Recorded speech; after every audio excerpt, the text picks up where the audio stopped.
প্রোগ্রামে আসতে পেরে আমি খুবই আনন্দিত।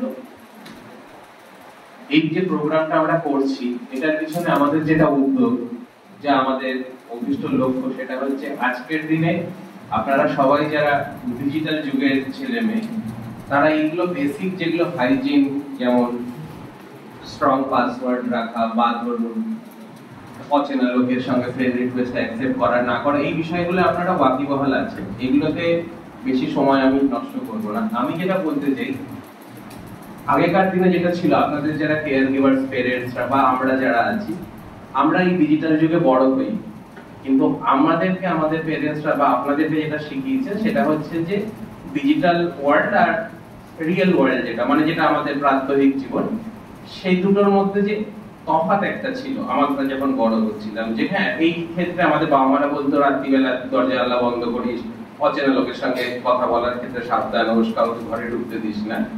কিন্তু ভার্চুয়াল ওয়ার্ল্ডে সেই ট্রেনিংটাও আপনাদের প্যারেন্টসদের ছিল না। তখন মোটামুটি হালকা কেউ ফেসবুক করতো বা যা করতো, সেটা আস্তে আস্তে ইভলভ হয়ে এখন এই জায়গায় এসছে যে রিয়েল ওয়ার্ল্ড আর ভার্চুয়াল ওয়ার্ল্ডের তফাৎটা বুঝে কি সেটা একটা ওয়ার্ল্ড হয়ে গেছে।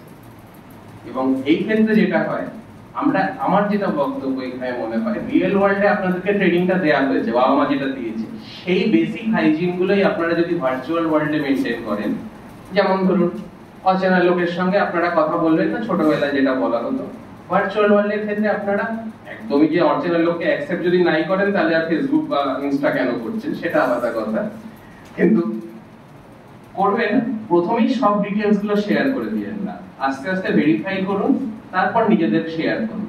বা ধরুন বাড়িতে চোর ডাকাত ঢুকে গেলে তারপরে কি হবে, পুলিশের কাছে যেতেন বা পাড়া প্রতিবেশী গার্জিয়ানদের বলতেন। এখানটাতে আপনাদের অ্যাকাউন্ট হ্যাক হয়ে গেলে বা সেরকম হলে ডেডিকেটেড সাইবার ক্রাইম সেল আছে। তারপরে ধরুন আপনাদের টিচার ইনচার্জ বা যাকে আপনারা ভরসা করেন তার কাছে যাবেন। মেইন যেটা ইস্যু, আপনারা যদি কোনো এমন সিচুয়েশনে পড়েন যেখানটায় আপনাদের মনে হচ্ছে যে হ্যাঁ লোকটা বা ভদ্রলোক বা ভদ্রমহিলা আমাকে যে প্রেসার দিয়ে কাজটা করাচ্ছে, আমি যদি করে দিই তাহলে হয়তো আমি ছাড়া পাবো, এটা কিন্তু কখনো হবে না। এক পা যদি আপনারা পিছন, ততক্ষণ আপনাকে ওরা পিছতে থাকবে যতক্ষণ আপনারা পিছনে যাওয়ার জায়গা থাকবে না। এই ক্ষেত্রে যেটা হয়, আপনারা যেটা সাইবার সেলে আসবেন বা গার্জিয়ানদের বলুন বা থানা পুলিশ করুন, এইসব করার থেকেও আরেকটাও রাস্তা আছে। যেহেতু আমি এখানে জেলা আইনি পরিষেবার প্রতিনিধি, আপনারা হঠাৎ আমাদের কাছে চলে আসুন। সেখানে এসে আপনাদের পরিচয় লুকানো থেকে শুরু করে প্রপার ওমবার্ডসম্যান, এগুলো প্রত্যেকটা সংস্থা থাকে এখন, যে একজন সিকিউরিটি অফিসার থাকে, ফেসবুক বলুন, মেটা বলুন, ডিসকর্ড বলুন, যেটাই বলুন, তাদের সঙ্গে যোগাযোগ করা, কোনো আপত্তিকর পোস্ট বা কিছু যদি হয় সেগুলো টেক ডাউন করার ক্ষেত্রে যে সংস্থাগুলোয় যাওয়া। আমরা একটা ওয়ান স্টপ শপ অপারেট করি। আপনারা এখানে আসবেন, এখান থেকে থানায় যাওয়া, পুলিশের কোঅপারেশন হওয়া না হওয়া, পোস্টগুলোকে নিচে নামানো, everything will be done by us. কিন্তু এই অবধি যাদের না করায়, সেই জন্য যে সুরক্ষাগুলো করার কথা, সেগুলো মাননীয় জজ সাহেব এবং ম্যাজিস্ট্রেট সাহেব এসেছেন, ওনারা বলবেন, ওগুলো শুনুন। আশা করি আপনাদের এগুলো কাজে লাগবে। ধন্যবাদ।